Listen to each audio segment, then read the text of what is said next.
Adeshe my mema munyina akwaba ema muajo eba UTV so ene enwumre braso se kasebo ayaboabo no ene fie dada mu ni nyina no yede ebeso mu se enwumre mu kasebo no nyuma ko bi na so yemu ama yemu ayedru this way chocolate drink yesi de ohia eye enso share special ice mineral water na wotwe awie ye ebia wo engagement bi aye bi na wo pe ensuo ene drinks aseve wase aye comfort special ice mineral water ene drinks no e de man best point savings and loans so ebo ye chidom pa wo mu nyina anya foforo bi na ka ho a wo mu aso yemu ama yemu ayedu egina ha ye de kasebo no ebremu kasebo no edoso de ebedi mu akotene bi eni Kanima mpanyi John Dramani Mahama de atudwa se wonyoma ya benwa etena so biemu a eyade a obehwe ama asomdwe aba boko no mampani da John Dramani Mahama san ade apisu se eto ya abanya wotiso e wode ehye ganafo ekomu no eye kotobeku manti wonhwe na wontete so adisiafo akasa ede afatewu etuate a wonmo tie ho se eha wonmo papa ma wode sua ensem enkoso na adrobafo a wo mo oman Ghana mu no dodo no a ekira ye fuel no ye toto so enti ahyentiabo no wo mo so pagya mu ama wo no mo kan kodwam ha no wo mo ebre pass no manya trotro de akọ wo no enwuma so na abusua ye konsam foforo mu a yewura alankojo chematen de ato edwase Ghana wo hwede ye sika sema koduru sese dia enim guase asefem enti ehu behia se ye sakra niem na organized labor force extra electricity tax eye eto ede atoto anyinam kanea so no eyade a eno so no eha adwempa nti February da eto so du miensa wo mo be ye kire kese ewo enkrankoduam ha ede akire aban ensema foforo bi ka we no ho enena anwumre nuanom mienu ya je adwa ye de esom midin de ama saponkumankuma jesi mene ajwa obiya oben afe yenhwe ensem no ankasa Ghana Kanima mpanyi owura John Dramani Mahama de atudwa se ofa omanya benwa etena so obehwe amasomdwe ababoko. As you are aware, the Upper East is generally a peaceful region until the Boko crisis erupted into proportions beyond human imaginations. The crisis has reached a stage where everybody is highly suspicious of their neighbor. Your Excellency, we are no longer safe in the region. Whether you are a Kosase or Mampresi, well-meaning citizens who want to see peace in the area are tagged to either of the warring factions, making the finding of a permanent solution to the crisis very difficult. I know you understand this very well, since all the political factions are attacked in one way or the other. It is my hope that as you go around to conduct your campaign, you will engage them in discussions that will give you inputs that will enable you craft a strategy for ending the conflict when God gives you the mandate to assume power in this country. Enkane Ghana mampanyini John Dramani Mahama opanyini kopiemu oboko ene ahemfo na de kasa no de to omanim se enkane ye ndisi bere so no ene na kokopiemu oboko na sunje ho no papa na ndisi amanyuko ni sabere no ene hyehe pagu apono so na boa ya sabere no na asumdwi ewo boko obo ade sina no ho ba se sade hye ne to oba ede ma ndc na ono enkane Ghana mampanyini sabete na Ghana bedwa so bi mo behwa hunu se enhyehe abrebodi adwuma na bo ade hye wo boko no obesan de adwuma biem na asumdwi atima yiniti ewo boko. One is the chieftaincy crisis, which our president talked about. And I think that it's unfortunate that this crisis has reared its head again. At the time we were in office, we had virtually calmed things. Boku was a thriving community again. People were going about their business without fear of being harmed. Unfortunately, now you cannot roam freely in Boko. Just recently, I was reading they have put the ban on riding motorcycles again in the evening. And generally, it's a period of insecurity for the people living in that area. In the night, buses are fired upon and people are killed. Sometimes when the buses are going from Boko down, they are waylaid on the Bolga-Tamale highway and some unknown people fire shots into the bus and na yada so a wo NDC fo wonum akache omampani dada John Dramani Mahama asan atotubi amane eye NPP aban no epa ne titiri omampani na adodanko akufu adone na aban wo kira eto eye taxa aban di ababeso Ghana fo komu no ano odene nti wonhwe na wontete so. Unfortunately, today businesses are burdened with so many taxes. Ghanaian citizens are burdened with so many taxes. And the point is there's a limit to which you can impose tax. Because if you impose too much tax, the economy stops growing. And if the economy stops growing, then the ability to pay is limited. And so today you can go and lock people's shop and things. People are not buying because there's no disposable income in the pockets of the citizens. And so GRA goes and locks people's shops and things, and they simply cannot pay. And so we are killing the golden egg. If you know that story about somebody who had a goose that used to lay 1 golden egg a day, in his greed, he decided to open the goose stomach and take all the eggs. When he cut it open, there was nothing there, and the goose died. And so we are taxing our industries to death. And it's especially hypocritical because the same government and same head of economic management team accused us of taxation and said that they were going to move from taxation to production, from taxation to production. And yet today, we're taxing the Ghanaian more than ever before. If you go to a supermarket and you buy at the receipt, Covered by any Franco Cranny Edema Movement for Change, Ura, Alankojo Chamatenso, Edia to Edase Ghana, Yesika, and baby, I can't connect the Osia Tenase, near Sanchi Chilini, and yes, sir, a bet your good bedroom, I mean, Muguas.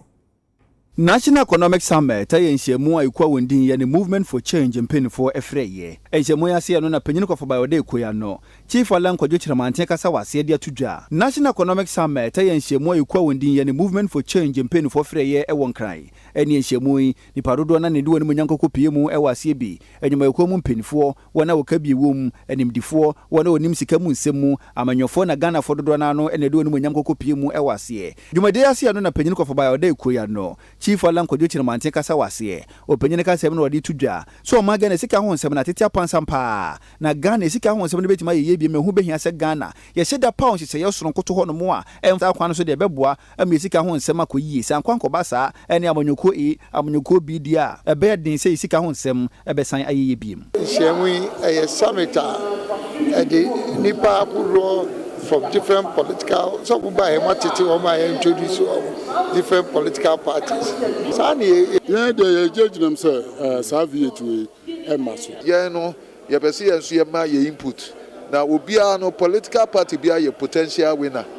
to form a government. Until a yes, ye na yenso no bibisano, you become home, na ye dia drink. I dream pom any nyansa abano multimedia your manifesto na boa omani na. We are an agrarian economy. Kwan ben so na betumi fa aye no se ne be ya ekine bi no insese ye de fruit juice e na de afi amanone e ba no emmom no na yen ye de bi e ko amanone because areho say by this time obehu na e bi a desert country e bre yen vegetables, a desert country e bre yen fruit juice. There must be something wrong somewhere. For us to agree, say yenina yen kaya dwene emum na yema Ghana enyanem to mapa enfra no, we cannot fight it but to support it. Yeba say ye de nkabom ene odo ene nimdia e wo ma obi bia mu no yemfa yemka ho kwasem. Ti aba ha no yemeka yembe ye ho amansem wo ha no. De hia ne say adwen a wo bia no fabra. Adwen a wo ma o man ni bia fabra ne yemfa mbom. Na yen dwen how o man na betimi atumpon tie na no menka man no system but e ba ye chances there e wo soro pa encha ye kra na adoba fo nkabom ku wo mo ede ba monten se wo mo beto ahyentiabo mu ni nyina ne se spare parts insurance roadworthy ene ne mekeka ho nyina no a wo mo edidi dwuma no ne bo ayeden ko ba sa no nipa bidum ba monten e mampanifo bidum so kra ba monten e ka se wo mo ni tumi se wo mo beto ahyentiabo mu ye da sori na no pa ya wo mo ahyase etutu enam so e ma ye nipa a wo mo wo achimota ne mpotam ho a wo mo pe kaase akokuro mu akwakoye wo munwuma ne wo mo firi baabi so e ba bepie mu ho nyina no na kyese wo mo nya kaase ahodo no bi nkofi se pa ye ehyentiabo no wo mo apagya mu ama ho nsem no aye bibie wo ho enam so e ma UTV kasefo ye ne wo no e kasa ye mo de nsem ahodo no a etudwa Bebre kakra ni edie ene edo nwumira ka ho odin pa ewo enkran ene ufri circle na peso do wani kyeremo baabi etese achimota abeka junction tantra hills taifa pokuase ene nkrotu etoto so a ene obre papa kas ni krum na driver for obeje penny enso no sika obejo na ne beye din pa so betimi atua na UTV kase bo ye ne passenger phobia kasa wona kosem odi to enanim sei akobe 2 hours ni meko pobima near Sapema after Sapema. The quantity de brew so. I said the quana, you know. They said the quana con, you be general web bressa, no passe over barber bressa. But when you're free, no probably do have himself now, Bessanqua, and so bressa, Lolfeno. Price to be on Pibia, no moji. As I saw hard, yeah, a individual, you mano. Na me fifie ba school bakano or bad domio na so catch me say pokrease internet say me tia pokrease 5 cedis St John's 4 cedis making 9 cedis say me sponsor me was come intimidated because I want to save send me do ha me nya dia faka because enye debiana me nya straight car ko after be say me fan peace me do fin must spend 15 cedis for transport so ana emma e come din wo school because amount I had my the bus school it's not enough. And looking at how the modern Ghana is today, you know, like yeah, to me, cause parents say my more, it's not fair. So we need to manage. PR2 for no, some contact on Ghana they to my boy because the driver for no one since before Christmas for American sir. Obe go on one street car. Obe fa car be 4 and some not doing some. I dey hard you me imagine more than 1 hour me pay sape man keke no because me kita no ma me ntumi mfa to short so me da so giant no on trese bia e mo bedwo be te say it going no e bi ba no mafa undi me nya won hwe we me hu say we nya ban problem nya ban e krom sa e adwen boni e kita ne dey ba na ma ye nya ye bre sa ma me ncha 10 cedis because if 7 cedis is normal for us but 10 cedis is too much. So no be commis na ko maka e ho de na ko ma je be 7 cedis o boy during time dia benya straight ka but when during time dia na usika so nya pepe da there be like variety of prices so e ma usika anya stable. Suapo mu akyerɛkyerɛfoɔ atuate a wɔn mu ateɛ no ɛnam so ama adesuafoɔ no akasa sɛ ɛha wɔn mo enya nsusu aso bɔne ɛwɔ adesua so nti ɔsɛ wɔn mo ada nhyehyɛeɛ bi ɛsɛfata sɛ yɛyɛ no mpanyinfoɔ nyɛ. Suapo mu akyerɛkyerɛfoɔ nka mu korodoɔ na deɛ yade a wɔte atua ɛfɔmala wa ɛna te 2 pension ho nsɛnsɛm a wɔyɛ ne sɛ nkosi sɛ aban betwa de ama wɔn ne de wɔn kɔba no de ba wade wɔn kɔ school da mu da sɛ wɔkɔ akɔyɛ adwuma. When am University of Ghana Michelle Legon additional phobia kasade atudwa say tuate akyerɛkyerɛfoɔ akɔdɔ ɛha wɔn papa na level 100 for abafoforo no wɔn na wusu wɔn kɛse. Yeah, now when you go to University of Ghana City campus, when you go there, they say everyone is on strike, the senior staff they are on strike. So we are only appealing to the government that whatever being the problem, they should see to it, help them so that we all come back to school. And then when you come to register at the main campus, that is academic affairs and other senior staffs here, they are all on strike. So I'm also coming to submit a document here. By then they say they are on strike, so the documents cannot be taken. I went to the main campus for an internship letter. But when I got there, they told me that because of the strike, we won't be able to get our letters for the internship. So because of that, we will not be able to do our internship within this vacation. Last week, we are about going to the library. They were like, they are on strike, so we shouldn't go there, so we can go for the study room and stuff. It will be affecting the level 100s because they will be using the library more. On behalf of the level 100s, that the government should do something about the library, those people that are on strike now, so that the level 100s can get something that will help them. Yeah, maybe the library is where you can get more information to study. If the library is locked, you can't steady wall and maybe what you are aiming for, you can't get it. Because of strike, level 100 for the bar, no lecture, and when we say school fees, and we are in hard times. A familiar them, but mammy market common say and they are school, but because of strike, addition and cost send a panel and Emma senior any GI at the university senior na ya wono eso ayeden ate yesra ban say obe boa ye senior staffs and your lecturers no obetu omo wano na ama bibia akototin. UTV anwumere kasebo na ugusu a wo hwe ba bia yadu yi ye betwa ye ho ne akwaje aboafo nkrato aba ye ba ye beto akase.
Abadama sisa matwen ye to ensem no eso. Ye bohwi na ye de yani akire Executive Director ya oda Economic and Organized Crime Office Iyoko ano maame ya tiwa adodan kwade atodwa se. Ye kata hyehye ekon a ye kon o mamu me ye hu ni se ye obi asede na mum ye nyina ye nto kese na ye ntumi enkuntia.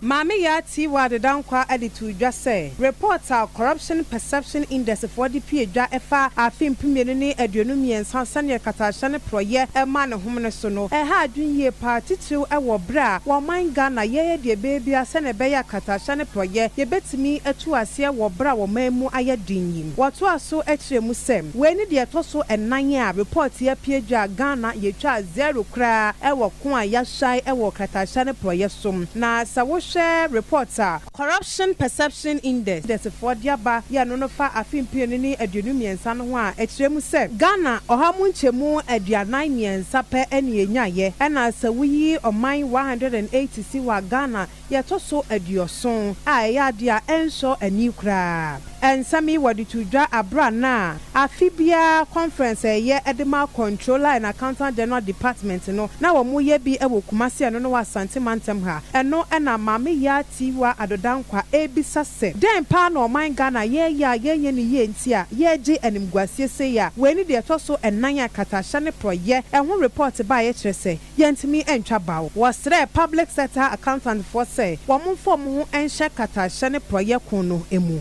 The annual ritual of launching the Corruption Perception Index, Ghana has become stagnant, 43 for 4 years. This is worrying in spite of the numerous interventions that have been put in place by government, including new laws and lots of things. But we are still there, and I don't know whether next year will still be there, up or down. Anytime the Auditor General's report is released, Iyoko is given a copy, and we go over. And anywhere that funds have been taken or on earned salaries and other things, we go over and try to recover all those funds to the state. Why do we have to wait for those things to happen before we take resources to be investigating and be recovering? Why can't we stop it even before it happens? Maybe all of us will have to take the fight against corruption not as a duty, that your duty is to do A, but we need to be passionate about what we do,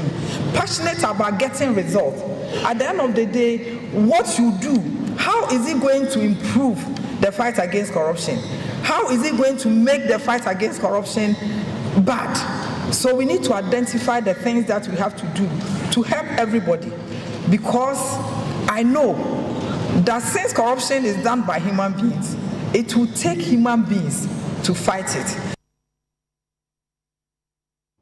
Na organized labor for empany for chira abrewa ayipuma kwamu ama February de toso dumiensa no wo mu ebeye oye kire kase e won krankrodwam ha atia aban ni nyina ne se wo mu da soriye no na aban de eye VAT 15% abeto eye enyinam kanea so wo mu etiase a enye yie ti wo mbetuntasu kokopa a kire aban.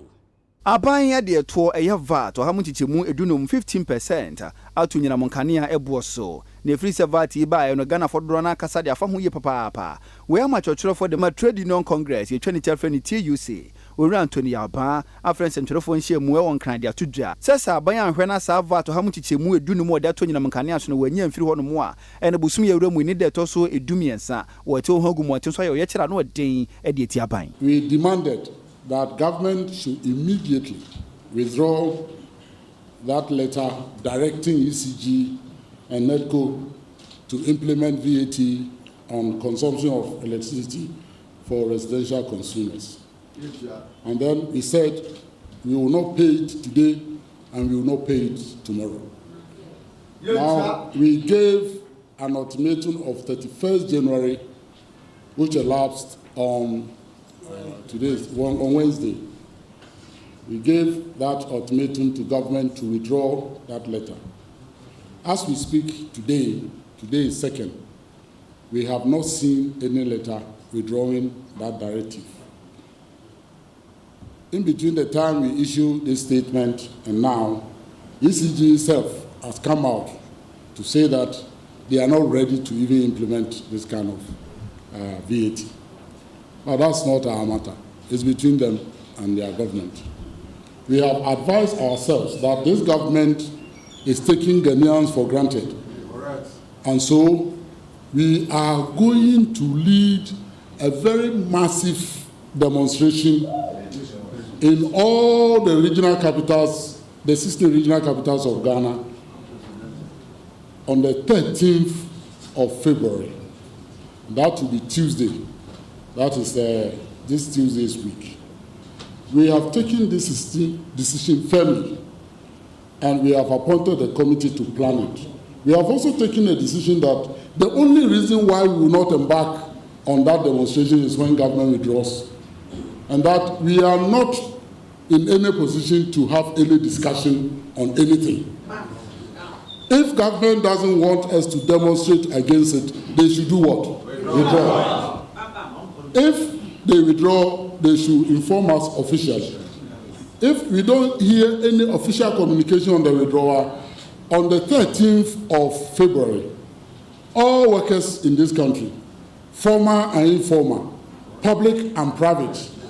are stopping work, and we are going to demonstrate to government that we can never be taken for granted again. That is the end.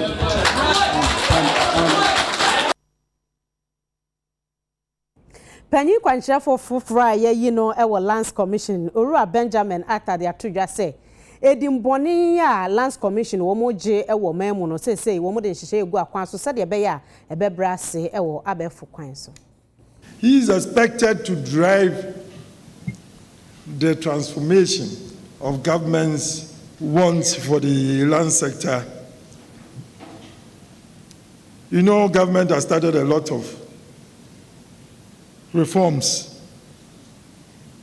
These reforms have been witnessed in several sectors of the economy. But then that of the Lands Commission, although it's ongoing, we are yet to feel its impact. This year, we just had a meeting with him in the ministry, and the minister gave him some 3 main issues and objectives for him to look at this year. The first of them happens to be the digital transformation of the Lands Commission. Secondly, completion and commission of the new head office building. Ache. Lands Commission. So na ebia na enya Lands Commission. But yenso ye ka ho efi say ya manfo anti ase mo ehun say o bedi asase ho dwuma ese say wo kɔ ni sei na wo kɔ ni sei na wo kɔ ni sei asa manfo e fa na tra na wo mkɔ tia de bebo yedi de abeze de to ye ho so say ye be kyerɛkyerɛ amanfo sɛnea saa dwumadie no ɛte yen ya fa ese say ye be kyerɛw dia ese say wo so wo ye be kyerɛw wo ba ye ho a kwan wo be fa so a wo de yankasa aye Lands Commission atra no be din kita ho na enye nipa bia keke whether or your staff or your agent your staff wo ho nso enye na adwuma ne say obeji wo document or the aye bibi ya wo imre wo ho a ese wo kokɔ na wo no ko di sankita no na yebese ye church amanfo na ye man nipa kakra bi na wo Lands Commission no ense ye dodo no ye di enti senya ebe ya obi entumi emba no first can be show obi nsa se fakoye adwuma no ye be kyerɛkyerɛ amanfo dia esese wo ye pese wo ye search betumi atena wo fie akɔ computer so no ye search na wo te hɔ na search result no na aba enhia sɛ wo be dante aba Lands Commission enhia sɛ ade be kyen so wo boy ya ade esese wo de kan ho no oni ade kan ho na esese wo nya wo results wo ya wo title the same thing esese wo tumi di no ma na man de fa others we submit my yenso ye no be interact our system so ye wi a wo benya wo notification ɛno akɔyɛ hard paper ne nti ɛbɛdu baabi ɛbɛfrɛ sɛ fabra ne yɛmfa stamps ne nsisi so ma na wabɛsan abɛgye wɔ adeɛ online registration wobɛtrack sɛsi American search biara no agye sɛ woyɛ no online. Na National Chief Imam ya owo maiga na mu eye Sheikh Osman Nuhu Sharubutu na opani waye amamre ene amane akwakobie nkramufo asoridan kese pa ewo ofanko baria ewo nkran kodua yi emu. Masjid Salama te masalachi fa kwankramufo ebo mpaye kama pa ena Alhaji Alhassan ene ni nua Usman Farouk wasie ewo fanko baria na enam so ama National Chief Imam Sheikh Usman Nuhu Sharubutu akọ kampanifo ho na watwa humamu asese no adehye ni benya kwanya na wakwakosom ewo ho na nyankramodan nko afa akọ adisuafo nso begye nkramosom ntete ene nso wasibi ede aka ho ene ho no mo ayefe pa dwumadi a chire no ena UTV kasebo ye ne titena ne no da dwumadi ya no Alhaji Sheikh Sahid Baba Rabbi ekasa ena ochiri nsemu sei. With this mosque, it means Ofanko Anya a new landmark. Now ebe added to the landscape and beauty of Ofanko. Actually, Sa Mosque is something that we've been planning for a long time. It's one of our dreams that we should, as Muslims, we should also contribute to the socio-economic and cultural development of this town. Anyway, one mosque, Atakwa Mosque, or runabout, is also ultra-modern. The second one, Wahasi, plus school, and we are going to teach our children Islamic culture and education side by side with other cultural activities. And this mosque is just the turning point, and it's just the beginning of many things to come. Empenfo esi masalachi mu baako ene Sheikh Osman Farouk ora receive agbelegenu ejina na namu a ono so de afutuo sei etudwa. Sraye nuamo nkremofo eni Ghanafo nyina se ma dodo na yesi zongofo ukohwe na se Mateo Macau ukohwe na zongofo bi ebimu nsanwum na dodo na politicians any businessmen ene use omo domo ya ne se obi kokonu ntokwa na wakozongo na wakesesa mrantie e de mo akodi djuma. This time around ye frey nuamu zongofo se election eba national election eba omo basa na yen kan kire omo se omo nkofa omo ma ene omo yere mu na omo fa omo nkokun ntokwa ye de se ya bre mo ba be use ye ama makoye de mo pe mo saka de mo pe wi a na mo de akoto ho skaba na mo ne mo ma ne mo yere mu na edi na ye de how ba na makayeti. Jospon Group of Companies empenyufo ene Russia suapon bi atokese ye nam so Ghana adusuafo be sa hensia ebekwa akwaje entete wo ho mfie num a edi enimu. Sa scholarship impenifo chirim se adusuafo be ye wo hane aduonu 120 edo benya so emfaso ifira afie yewremi ye kwakusi afimpenu ani aduonu nkono 2029 adusuafo onkondo se wosua bibi fa kwaye ho agriculture afidie badwumba mu adusuafo information technology ena kwan ye faso dan dan ye fie ni integrated waste management afi mu bobere ho adusua climate change studies nyina no eka ho bi ensem nyina be dedi wabra Jospon Group of Companies Asian and African Consortium Trinity from AAC wonyina gina Jospon Group of Companies dimu onisuapon a your friend RUDN University or do on sashenti as a pam ase. Na jumedi ase no. Namra sebedwe fie chame with Munyanfo Right Honorable Sumana Abankinsford Bagben. Na opinion and Russia mana na msine wo Ghana. His Excellency Sergei Bednikov. Na wonyina ojumedi ase bia. Mra sebedwe fie chame kasa ye. Edi tu dwa senti ase apami bebo Ghana papa a we besen aboa na yonkofa da Ghana ne Russia ntemu no ahyemu kina. So we are here to be part and parcel of the signing of the Memorandum of Understanding, which is going to signal the beginning of an entry into an agreement of cooperation in science and education between the People's Friendship University of Russia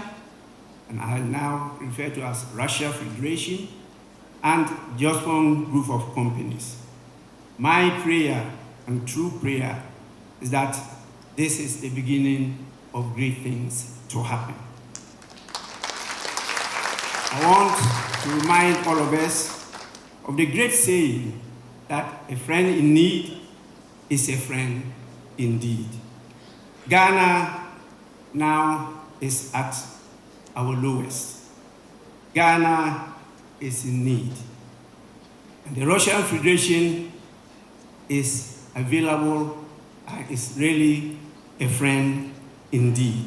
In the next few minutes or hour, you're going to sign this MOU to the students who are going to be the ultimate beneficiaries. I want to congratulate you in advance, and I want you to know that we'll support you in the process leading to the award of your scholarships.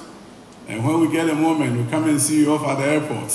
and send you off to Russia. You come back, change, transform, to come and support the transformation agenda of this country. I believe that you're going to learn many, many things, and I'm not afraid that you're going to go there and may not come back. I went and came back, so I'll never say that you won't come back, but come back early enough. Don't wait for 26 years like I did. Come back after 2 years, 3 years, and come and support in changing the course of history of our nation. And home fast one about Ruder University assigning agriculture development or master's degree. And Korai Beko na Wamafa and who can you now school fees Bibia Ruder University are funny now. Just sponsor, yes, yeah, the Ayafa, see a better on flight ticket. Anyone grants kakra mo de better diane feeding na yes, yeah, be funny na amankoraya kwa kusua de aba boa Ghana or agriculture.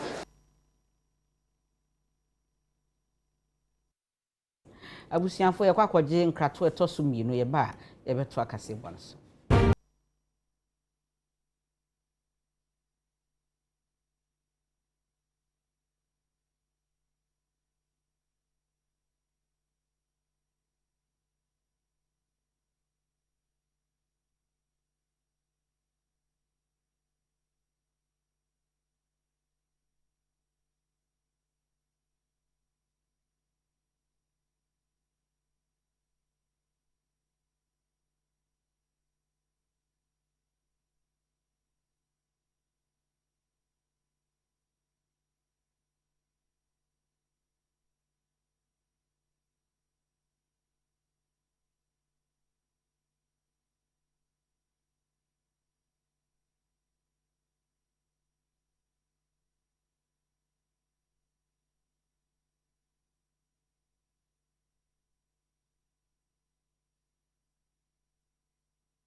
abusuafo ma mu nyina akwa ba yetoa kasebo no eso na nanama hemfo ene adehye wo mu ewo sahwi akrofu ya eben sahwi boako na wo mu esuin wo masema wo mu kanyina ene se akade a wo mu de betimi aboa adesua ene ne wo de beboa pomudin no abo wo mpa enti aban mehwe na wonye ne nyina emma wo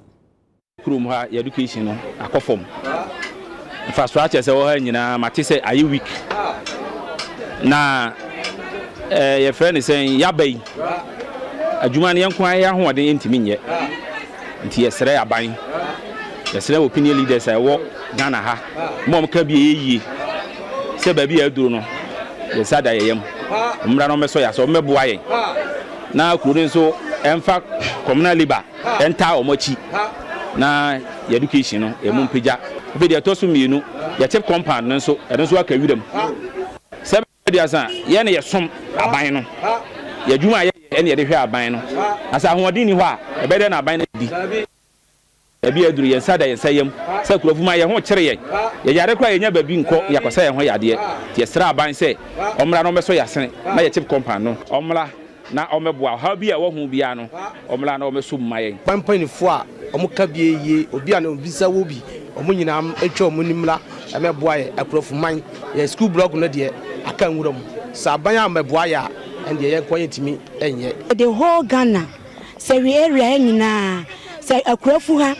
na cocoa board kese ewa ye cocoa industry afuo wa ha a omo de boa sehwi man enso ye clinic ewa enye kra wodu clinic wa kra rebe ho ensuo to a ensuo nwini obi yare ya chese ye ntumi enhye ne yie doctors for nurse for say omo tena clinic ho enso enam say omo nya dan papa enam ntino omo tititi baabi nti anadwo obi yare ya yebekọ no yesi nipa na akoda ansa ne yebekọ na yebekọ fe nipa no beba no na nipa no owo no bewu a na wawu anase yemfa ne nkwa asafo na so owu okwan mu na ye ne den ye school blog na meka se ne status sisi an enye kora isi hwe a edan asio sisi an kora no kom no bisa da bre kwa me nkroma time kora no besi sa adan no ene sa adan no so yesi ana ye mane enkopem enchense na no nti no na ye dan bi e short na yesi no ene okwa a wo ni nyina bubu agu ema yesi aka apata no na nkora no ete ase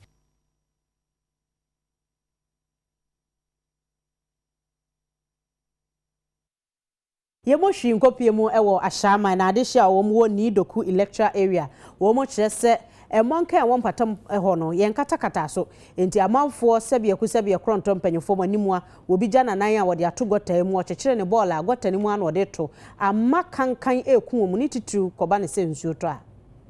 the problem ni say ye pese aban ni be ye gata ni maye na on my dustbin and ye be edi ewe no ball ani mu begum na ye bre wa apa nsuo no to so na eyiwi wo hwe ha se ni na ewe nsuo no to na ebubu wo hwe mechia bo se edan ni bi ebubu wa ase na aba ha se yeso nsuo to so ye gina soro anase ye be kokwan ho na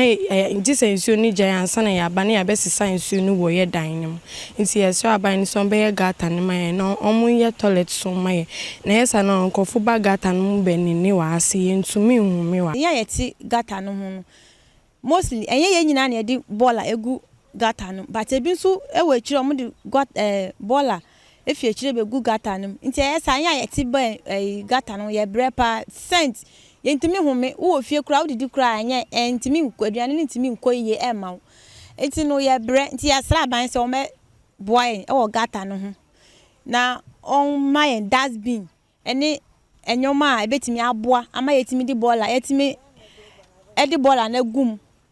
na yeso ehho etimi atoyen ye de nyame sira ban se ye panicho ye gata na ebu no ombehwe gata na mai na edidi koye dan no mu ebu first one ese bebu second one aka ho third one ese to aso no ye sira ban pass ombe gata na ye mai na bola na omudi gu gata no mu no ya bre ye ti ase kra ntimi ndidi omudi bola egu gata no mu sa akoka kra ye be ya nti ye sira ban se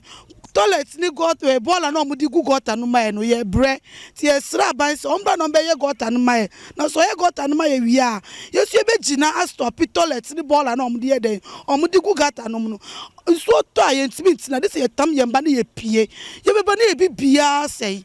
ni a chese ye ko class 1 biom ba so mo ye gota ni ye mai an so no to a ebe ko entimi rara ye dem obi asore no mudi bola gu ha obi asɔre a mobani wɔ ha nsuo tɔ na nsuo no nyinaa yire wɔ ha nti epamukyɛw mba bɛyɛ gɔnta no man na ha yɛ fɛ ɛnyɛ saa yare bi ba yɛbɛwu ɛka kakra abatu bɛba o ɛbɛsan sɛ la yɛ akɔto aba na nso mo hwɛ yɛhɔ yɛnyɛ epamukyɛw mba bɛyɛ amaya.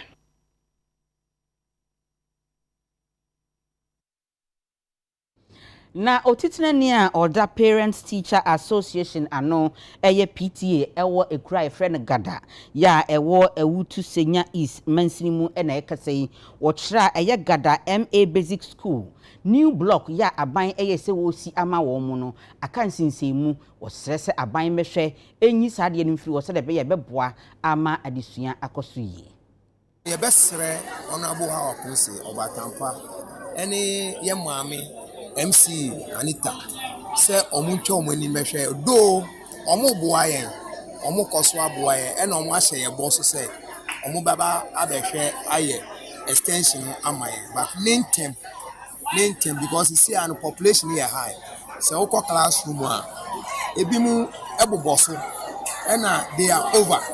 ena even though cry nkunwa no omu breye bi asafo breye bi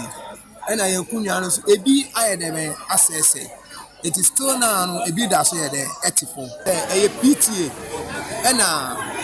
modern book kakra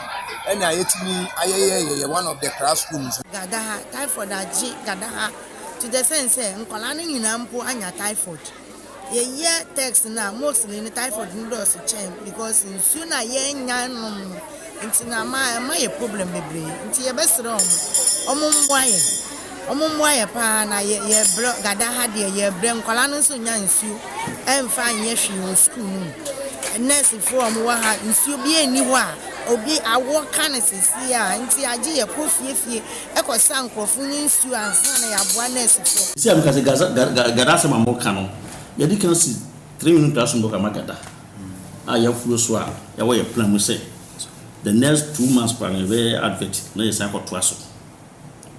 si am kase ye di AGF asansi toilet facility ho anesu bibi ama student no mo liso nti gadada ya kuma so a yenyi omu free development ayi chief company ya yesi mo we provide polytank na sisi an ho say nsuo no ankasa nya medu pipeline nya medu ho ya ne water company for wedding komo so mo man say omo extension fan ko but for immediate action no ya provide on polytanks na ya to nsuo Adishia womu obadoa ewo mfimfin mantemu eye apa dentra east mensini mu ese womu se ye teacherfo ye a womu wo school a ewo ho mu no womu so afei kakra na ewo ho no so kra atena ye no eho asamo adento de womu se empanyimfo ko womu edane de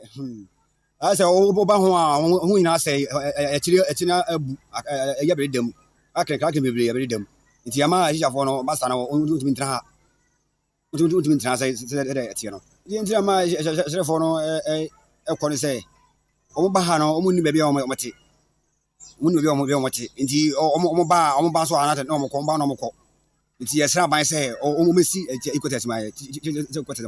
say the teacherfo no ba omo tumi atena ha na omo kyerɛ nkwan na de pese aban na eboa yen school no ekofom the teachers no omo ba na omo nyina akɔ ye besere say afi no aban ni hu ye mobɔ normal teacherfo ni bi mbla ye mpɛsoa so so omo ban so no omo ndaye mu no eno so eye problem baako a metumu se no na ama teacherfo ne ba obi wa che so okɔ high dan edan na okɔ high ne fie no ebia na insusam ebia na sobi toilet nso eni ho nti esa na akɔfa problem bi aba onya asomdwe mfa nkyerɛ nkwala na ade nti ye besra aban ne se ye bangalo no a hyewilem ehu afu pa enam ahoden a eni ho nti community ne yenishka a ye de beye nti ye besra aban se so de teacherfo no e ban so a ya na wakaye wo ho no nso na atunya aboa ye mfa say for the past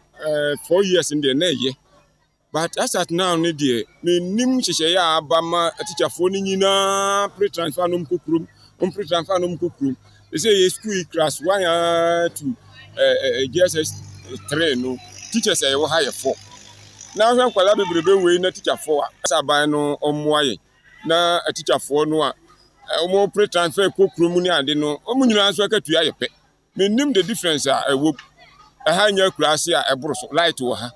I think say accommodation so ni krom nyina the same but ya no mu nyina dwane ko enti omo moaye saban no boaye na se teacher for no eso yen a I think say ne kromfo ye no yen so ye wo krom kitu mu ye betumi aye bi abusiafo ha na brebe yen kwan ame de kasebo no asi matade lane style clothing ene pam mame frɛ no ɛwɔ 0244257912 0244257912 miti so honeypot beauty salon ya ɛwɔ La Paz ene ye mame frɛ wo mo ɛwɔ 0248945959 0248945959 ye de kasebo ibrahim eye me adwoa obi ya obin mene ama saponkuma nkuma jesi yamamumo enesha ahinawa.